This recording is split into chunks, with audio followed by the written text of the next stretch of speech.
聽人講條屍體放喺金字塔裏邊就會復活，咁如果死咗嘅水晶放喺裏邊會唔會翻身咧？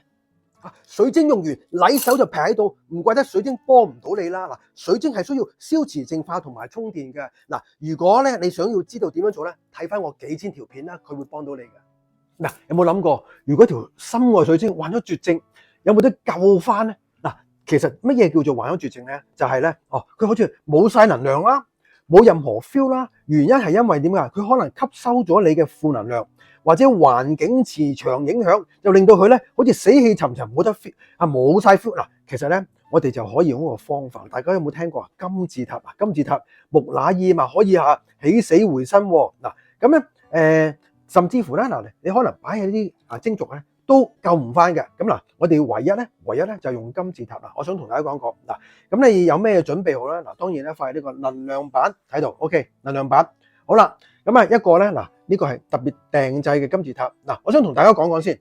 呢個金字塔咧係一定要依照四面嘅角度為52度角，同埋咧嗱呢啲唔得嘅喎，呢啲係一個裝飾玩嘅啫喎。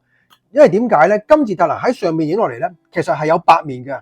大家睇睇，1、2、3、4、5、6、7、8面啊！呢個先係正宗㗎。OK， 好啦，將你嘅心愛水晶，首先放喺個能量板度。好啦，嗱，我哋做一個激活先。